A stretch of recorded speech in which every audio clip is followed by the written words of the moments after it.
बिस्मिल्लाहिर्रहमानिर्रहीम। अस्सलामुअलैकुम वरहमतुल्लाहि वबरकातुहू। आज का हमारा टॉपिक है essay writing, how to write an essay. हम कोई ऐसे इंग्लिश में किस तरह लिखेंगे। आज का हमारा टॉपिक जो कि बहुत ही इम्पोर्टेंट है, वो हर तरह के यानी स्कूल और कॉलेज के तमाम स्टूडेंट्स के लिए इक्वली अहमियत का हामिल है। और या फिर कोई जो ऐसे स्टूडेंट्स हैं जो कोई कॉम्पिटिटिव एग्ज़ाम्स की तैयारी कर रहे हों, तो उनके लिए भी ये बहुत ख़ास है। कॉम्पिटिटिव एग्ज़ाम यानी कि CSS वगैरह की तैयारी कर रहे हों, तो इसमें उनके लिए भी बहुत ख़ास इन्फॉर्मेशन दी गई है। लिहाजा ये वीडियो जो है वो बहुत ही ख़ास होने वाली है तमाम तलबा और तालिबात के लिए। और इन सारे पॉइंट्स को जो इसमें बयान किए गए हैं, आप नोट कर लेंगे और इनके मुताबिक जब आप ऐसे लिखेंगे तो आपका ऐसे कंप्लीट होगा और आपको इंशाल्लाह एग्ज़ाम्स में 100% मार्क्स भी दिए जाएंगे। जी, तो सबसे पहले हम ये देखेंगे कि ऐसे होता क्या है। व्हाट इज़ एन ऐसे? Essay is a short piece of writing that gives author's own argument or perspective. ऐसे एक ऐसी शॉर्ट पीस ऑफ राइटिंग है जो लिखने वाले की, ऑथर की अपने दलाइल और उसका अपना सोच का पहलू बयान करते हैं कि वो किस तरह सोचता है और उसकी क्या सोच है। It deals with a single idea, और ये एक ही आइडिया पर मुश्तमिल होता है, एक ही सोच पर मबनी होता है। काइंड्स ऑफ ऐसे, पहले हम देखेंगे कि ऐसे की कितनी काइंड्स हैं। आमतौर पर अमूमन एक मज़मून 4 अक़साम का होता है: narrative, descriptive, argumentative, reflective. Narrative essay वो ऐसे होते हैं जैसे for example a visit to a hill station, जिसमें कोई कहानी बयान की गई होती है और बिल्कुल उसको नसर के अंदाज में लिखा जाता है, एक कहानी बयान की जाती है। Descriptive, that describes a person, place और thing, for example my teacher, my school, ETC, जो किसी पर्सनैलिटी को बयान कर रहा हो। Argumentative, that presents an argument against a particular subject, जिसमें दलाइल बयान किए जाएं, यानी किसी भी टॉपिक को लेकर उसके मेरिट्स और डीमेरिट्स, एडवांटेजेस और डिसएडवांटेजेस को बयान किया जाए। फॉर एग्ज़ाम्पल आप टीवी या मोबाइल पर ऐसे लिख रहे हैं तो उसमें आप उसकी अच्छाइयाँ और बुराइयाँ पेश करते हैं। फोर्थ काइंड आती है reflective, that reflects someone's idea on a particular topic, specially on a public issue, for example dowry system, child labour. यानी ये ऐसी काइंड है ऐसे की कि जिसमें आप सोशल इश्यूज़ पर डिस्कस करते हैं, जो ऐसे इश्यूज़ हैं जो बहुत ही सोसाइटी के प्रॉब्लम्स हैं, आप उस पे डिस्कशन करते हैं, तो ये रिफ्लेक्टिव काइंड ऑफ ऐसे बन जाता है। उसके बाद हमारे पास आ जाता है कि ऐसे के पार्ट्स कितने होते हैं। पार्ट्स ऑफ एन ऐसे, सबसे पहले तो इंट्रोडक्शन देते हैं आप। इसमें पहला पॉइंट इंडेंटेड। आप जब ऐसे लिखना शुरू करते हैं, कोई भी पैराग्राफ लिखना शुरू करते हैं, तो आपको सबसे पहले एक स्पेस लाइन के ऊपर छोड़कर तो आप लिखना शुरू करते हैं। उस स्पेस को आप कहते हैं indented. Space in the beginning, then creative writing, a sentence that create curiosity and interest in the reader. यानी आपको उसमें स्टार्ट में ही पहला सेंटेंस ऐसा लिखना है जो रीडर, पढ़ने वाले के माइंड पे क्यूरियोसिटी पैदा करे, उसके अंदर इंटरेस्ट पैदा कर दे, उसके अंदर एक दिलचस्पी पैदा हो जाए कि आखिर कहने वाला कहना क्या चाह रहा है। What the writer, what the author wants to say in this essay. Background information. इसी तरह जो टॉपिक आपने चुना है या जिस टॉपिक पे आप ऐसे लिख रहे हैं या जो टॉपिक आपको दिया गया है कि आप उसके ऊपर ऐसे लिखें, तो उसके मुतालिक आपको उसकी सारी इन्फॉर्मेशन होनी चाहिए, यानी उसका बैकग्राउंड, उसकी हिस्ट्री, उस टॉपिक का ओरिजिन, हर चीज़ के बारे में, इवन उस टॉपिक की डेफिनेशन भी आपको पता होनी चाहिए और आप वो वहाँ लिखेंगे।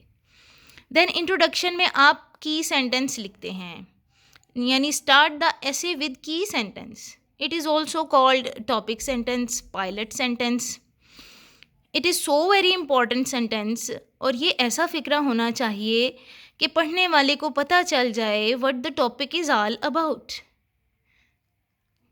You can start introduction with these magical words nowadays, these days. अगर आप इन मैजिकल वर्ड्स से अपना ऐसे शुरू करते हैं, की सेंटेंस शुरू करते हैं, तो ये आपकी ओरिजिनलिटी शो करेगा। It will show your originality.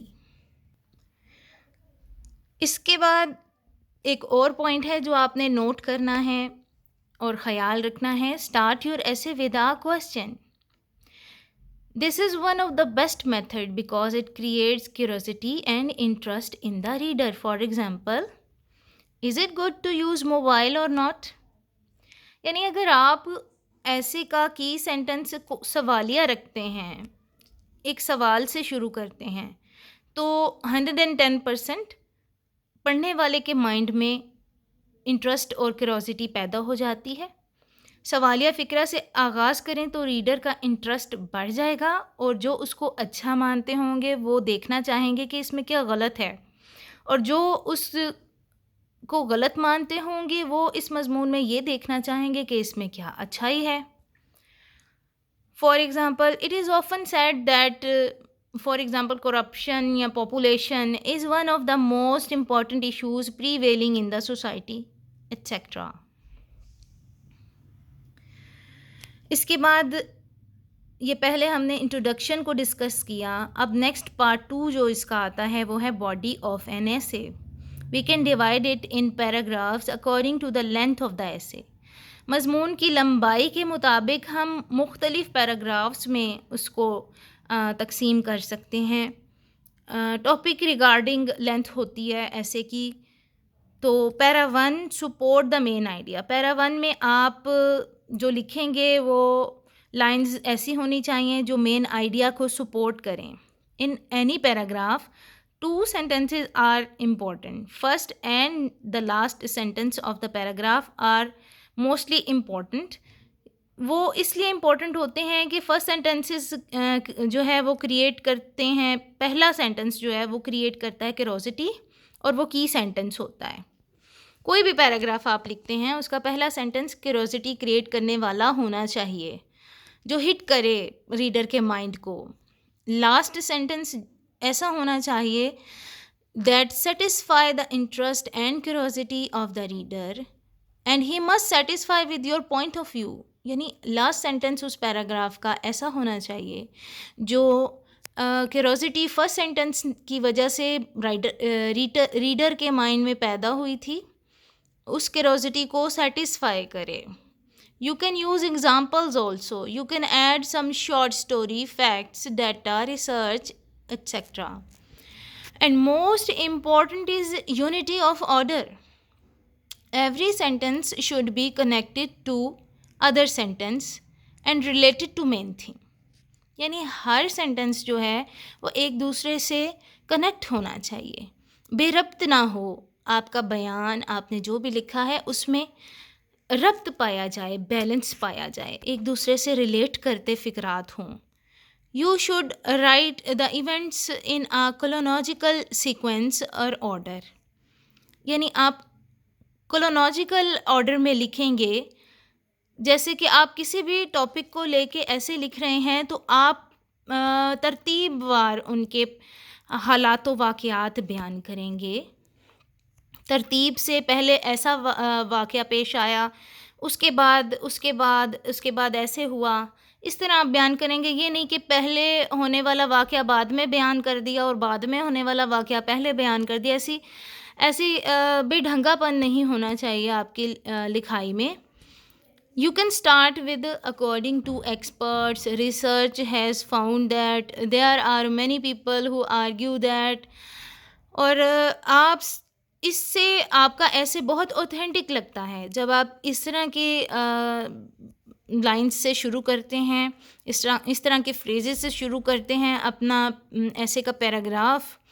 तो आपकी जो राइटिंग है उसका पढ़ने वाले के ऊपर बहुत अच्छा अफेक्ट पड़ता है और वो ऑथेंटिक लगता है। Next we move on towards para 2। Second paragraph में आप क्या लिखेंगे?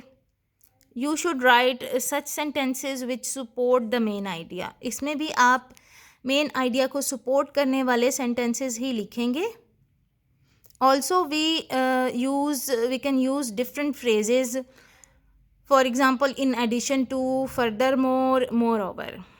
और इस तरह के फ्रेजेस जो यूज़ करते हैं उनके आगे कॉमा लगता है। कोशिश करें एक जैसे अल्फाज इस्तेमाल ना किए जाएं। बार बार एक जैसे अल्फाज इस्तेमाल करने से मोनोटनी यानी कि यकसानियत पैदा हो जाती है और जो कि पढ़ने वाले को बोर करती है और रीडर जो है वो बोरियत महसूस करता है। इसी तरह हम चलते हैं अब पैराग्राफ नंबर 3 पर। तीसरा पैराग्राफ में आप लिखेंगे contrasting views, opposing views. Suppose in a para 1 and 2 you have written merits and advantages of the topic. यानी पैराग्राफ 1 और 2 में आपने अच्छाइयाँ बयान की हैं, पॉजिटिव नोट बयान किए हैं। तो थर्ड पैराग्राफ में आपको लिखना है उसके कंट्रास्ट। यानी in third paragraph you should have to write contrast views, negative aspects, disadvantages, demerits of the topic. sentences must be balanced and related to first and second paragraphs. You can use these phrases in it. However, on the other hand, despite the fact that इसके अलावा तीसरा paragraph लिखते हुए ये चीज़ mind में रखेंगे कि ऊपर के दोनों पैराग्राफ्स के मुताबिक ही थर्ड पैराग्राफ भी लिखेंगे और रब्त और बैलेंस कायम रखेंगे, बेरब्त फ़िक्रात नहीं लिखेंगे। देन आ जाता है कंक्लूजन, यानी कि लास्ट पैराग्राफ। कंक्लूजन में मोस्टली स्टूडेंट्स जो हैं वो अक्सर स्टूडेंट्स ये मिस्टेक कर देते हैं कि 2 फ़िक्रात फर्स्ट पैराग्राफ से ले लिए, 2 सेकंड से और 2 थर्ड से, और ये हो गया जी आपका conclusion. But this is a very wrong way. ये बहुत गलत तरीका है। इसको कहते हैं रीराइट। आपने रीराइट नहीं करना, रीस्टेट करना है। You have to restate. Restate और रीराइट में फ़र्क है। रीराइट होता है दोबारा लिख देना, वहाँ से फ़िक्रात उठाए और कंक्लूजन में डाल दिए, ऐसे नहीं करना। What you have written in upper paragraphs, उसका आपने नतीजा, उसका कंक्लूजन लिखना है। इसको रीस्टेट कहते हैं। आप अपने लफ्ज़ों में बयान करेंगे। And most of all you have to give different idea, different thought to the reader so that you may satisfy the reader. यानी उसमें आपने एक सोल्यूशन पेश करना है। Right conclusion in your own word, in your own words. और most of all आपको जो अपना व्यू पेश करना है, एक सोल्यूशन पेश करना है, ठीक है, वो आपका पॉजिटिव नोट पे होना चाहिए, पॉजिटिव सोल्यूशन होना चाहिए। ये भी राइटर के माइंड पे बहुत अच्छा इफ़ेक्ट डालेगा। And you can use to sum up, in conclusion, in a nutshell. और इनके बाद, इन फ्रेजेस के बाद भी कोमा लगाते हैं। I believe, I think, in my opinion, for my point of view, etcetera.